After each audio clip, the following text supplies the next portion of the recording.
Good afternoon, students. Today we are going to study Chapter 3 Structure of the Earth. इस chapter में हम लोग हमारी पृथ्वी की संरचना के बारे में पढ़ेंगे. Our Earth is a heavenly body in the universe. हमारी पृथ्वी जो है वो हमारे ब्रह्मांड की हेवनली बॉडी है. ठीक है.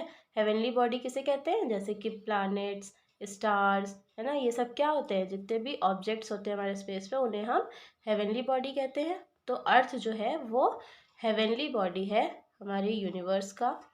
According to the big bang theory, the earth was made up of molten material that exploded from a hot ball of fire. अब बिग बैंग थ्योरी के अनुसार जो हमारी पृथ्वी है वो किससे बनी हुई है? जो गर्म आग का गोला होता है उसके विस्फोट होने से जो पिघला हुआ पदार्थ निकलता है उससे हमारी पृथ्वी बनी हुई है. ये बिग बैंग थ्योरी का कहना है. इसके अनुसार जो हमारी पृथ्वी है वो गर्म आग के गोले से जो विस्फोट होता है उससे जो पिघला हुआ पदार्थ निकलता है उससे बनी हुई है. Gradually the molten material cooled and solidified, forming a thin hard surface layer called the crust on which we live. और फिर धीरे धीरे ये जो पिघला हुआ पदार्थ होता है ये ठंडा हो जाता है और सॉलिड हो जाता है, सॉलिड फॉर्म में कन्वर्ट हो जाता है और फिर ये एक थिन हार्ड सरफेस फॉर्म करता है, मतलब एक पतली कठोर परत फॉर्म करता है और उस लेयर को कहते हैं क्रस्ट, जिसपे हम रहते हैं. The interior of the earth is still very hot. और जो हमारी पृथ्वी का अंदर का हिस्सा है ये अभी भी बहुत गर्म है. Next topic is continental drift theory. The present structure of the earth was different 200 million years अगो. जो अभी हमारी पृथ्वी की संरचना है वो अलग है. 200 साल पहले जो पृथ्वी थी उससे अब जो हमारे पृथ्वी का स्ट्रक्चर है वो डिफरेंट है. There were no continents and oceans. 200 million years ago continents और ओशंस नहीं थे. ठीक है. All the land masses together formed a super continent known as Pangaea. अब जितने भी लैंड मासेस थे ये आपस में मिलके एक सुपर कॉन्टिनेंट फॉर्म कर किए जिसे कहा गया Pangaea. There was only one water body known as Panthalassa. और सिर्फ एक वाटर बॉडी थी जिससे पानी मिलता था, वो थी Panthalassa. Due to internal movements of the earth the land mass started to divide into pieces like a jigsaw puzzle. अब जो इंटरनल मूवमेंट था अर्थ का उसकी वजह से, मतलब जो हमारी पृथ्वी का अंदरी मूवमेंट हो रहा था उसकी वजह से जो लैंड मास है वो डिवाइड होने लगे टुकड़ों में, जैसे कि जिक्सॉ पजल की तरह. जैसे पजल्स होते हैं जिसे हम जॉइन करते हैं तो उस तरह लैंड मास जो है वो डिवाइड होने लगे पीसेस में. These pieces were known as plates and they floated on the liquid rock matter. और ये जो pieces हैं इन्हें plates कहा गया और ये liquid rock matter पे float करने लगे, move करते हैं. Gradually these pieces began to move away from each other forming continents. और फिर धीरे धीरे ये जो टुकड़े हैं ये pieces जो थे ये आपस में एक दूसरे से अलग होने लगे और इन्होंने क्या फॉर्म किया? कॉन्टिनेंट्स फॉर्म किया. This theory was stated by Alfred Wegener, a German scientist, and was known as the continental drift theory. अब ये जो थ्योरी है ये किसके द्वारा कही गई? अल्फ्रेड वैगनर के द्वारा, जो कि एक जर्मन साइंटिस्ट थे. और इस थ्योरी को क्या कहा जाता है? Continental drift theory. Later another theory proved that not only the continents but also the ocean beds move. अब आगे चल के जो दूसरी थ्योरी थी उसमें ये बताया गया कि जो सिर्फ कॉन्टिनेंट्स ही मूव नहीं करते हैं, ओशन बेड्स भी मूव करते हैं. This theory is known as the plate tectonic theory. और इस थ्योरी को कौन सी थ्योरी कहा गया? Plate tectonic theory. As you can see the diagram of continental drift. Your next topic is interior of the earth. The earth's interior is made up of 3 layers. अब जो हमारी पृथ्वी का अंदरी भाग है वो 3 लेयर से बना है, नेमली क्रस्ट, मेंटल एंड कोर. और वो कौन कौन सी लेयर है? क्रस्ट, मेंटल और core. Photographs of the earth taken from space show continents and oceans of the earth. अब जो फोटोग्राफ्स हैं, जो पिक्चर्स हैं, जो कि हमारी पृथ्वी की स्पेस से ली गई हैं, उसमें कॉन्टिनेंट्स और ओशंस हमारी पृथ्वी का दर्शाया गया है. Below the oceans is the solid floor known as the ocean floor. मतलब ओशंस के नीचे क्या है, सॉलिड फ्लोर है, जिसे ओशन फ्लोर कहा जाता है. The continents and the ocean floor together form the crust of the अर्थ. और जो कॉन्टिनेंट्स हैं और जो ओशन फ्लोर है, ये दोनों एक साथ मिलके क्या फॉर्म करते हैं, crust of the earth.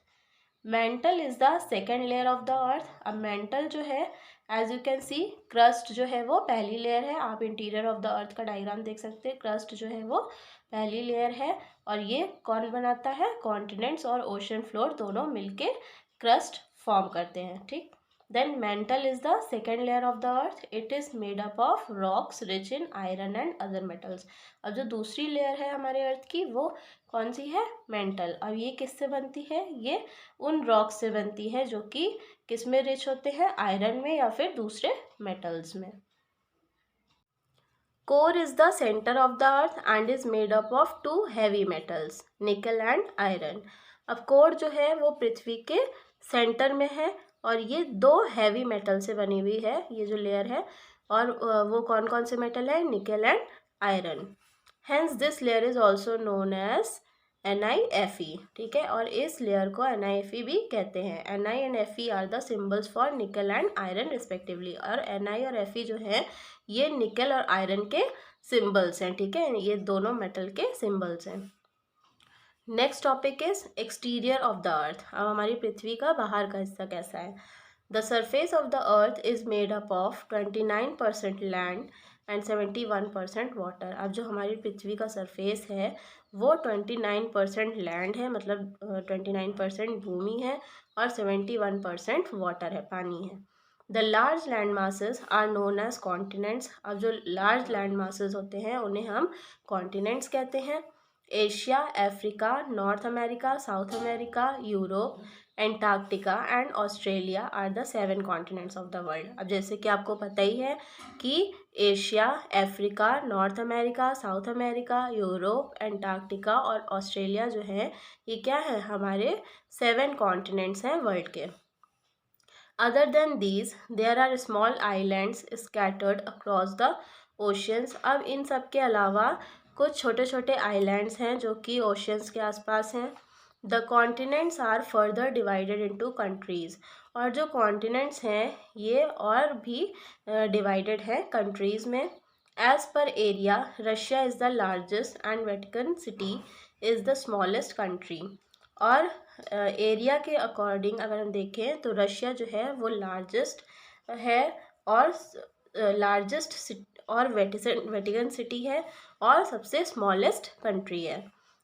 India is the 7th largest country in the world. और जो इंडिया है वो क्या है, 7th लार्जेस्ट कंट्री है हमारे वर्ल्ड की. The very deep and large water bodies on the earth are divided into 5 oceans. अब जो सबसे गहरी और बड़ी बड़ी वाटर बॉडीज़ हैं हमारी पृथ्वी की, वो 5 ओशियंस में डिवाइडेड है. वो कौन कौन से हैं, the Pacific, the Atlantic, the Indian, the Arctic and the Antarctic और सदर्न ओशियंस. ठीक है, ये 5 ओशियंस हैं जिसमें हमारी वाटर बॉडीज़ जो हैं अर्थ की वो डिवाइडेड हैं. Besides oceans, there are many other smaller water bodies like the seas, rivers, lakes, ponds, gulfs, bays, streams, etc. है ना. अब इन सब के अलावा भी, ओशन के अलावा भी कई छोटी छोटी वाटर बॉडीज़ भी हैं, जैसे कि नदियाँ, झरने, है ना. So all these water bodies are useful to us in many ways. और ये जो वाटर बॉडीज़ हैं ये हमारे लिए कई तरीके से यूज़फुल हैं. They are home to many water animals and are also a source of water transport, salt and electricity. और ये कई जो पानी में रहने वाले जानवर हैं उनका घर है, और ये वाटर ट्रांसपोर्ट का भी सोर्स है. यहाँ से जो पानी में ट्रांसपोर्ट चलते हैं उसके लिए भी इस्तेमाल होता है, और ये सॉल्ट का भी सोर्स है, इलेक्ट्रिसिटी का भी सोर्स है. तो इसलिए ये बहुत सारी चीज़ों में हमें मदद करता है. Next topic is surface of the earth changes. अब इस टॉपिक में हम लोग पढ़ेंगे कि हमारी पृथ्वी में के जो सरफेस है उसमें किस तरह के चेंजेस होते रहते हैं। There are constant changes both inside and outside the surface of the earth. अब कुछ कॉन्स्टेंट चेंजेस होते रहते हैं हमारे पृथ्वी के सरफेस में, बाहर भी और अंदर भी। They are known as rapid and slow changes. इसे हम रैपिड या फिर स्लो चेंज भी कहते हैं। Slow changes are caused by rain, wind, sun, rivers, seas and glaciers. Slow changes जो होते हैं, जो कि धीरे होते हैं, जो बदलाव होते हैं, वो किन किन चीज़ों से हो सकते हैं? रेन से हो सकता है, विंड से हो सकते हैं, सन से हो सकते हैं, रिवर्स से हो सकते हैं, सीज से हो सकते हैं, ग्लेशियर्स से हो सकते हैं। They take place outside the surface of the earth and are responsible for changing the earth surface. और ये हमारी पृथ्वी के बाहरी सरफेस पे जगह लेते हैं। और ये किस लिए, और जो हमारी पृथ्वी का जो सरफेस है उसके चेंज होने के लिए ये रिस्पॉन्सिबल होते हैं। Rapid changes are the movements in the interior of the earth. अब जो रैपिड चेंज होता है, मतलब जो थोड़ा जल्दी होता है, वो किस तरह के चेंज होते हैं? जो कि मूवमेंट होता है हमारी पृथ्वी के इंटीरियर हिस्से में, जो हमारी पृथ्वी के अंदरी भाग में जो मूवमेंट होता है उसे हम रैपिड चेंजेस कहते हैं। They cause volcanic eruptions, earthquakes etcetera. और ये क्या कॉज करते हैं? वॉल्केनिक इरप्शंस, अर्थक्वेक्स और एक्सेट्रा, इस तरह की चीज़ें ये कॉज करते हैं। So students, I hope you have understood this much.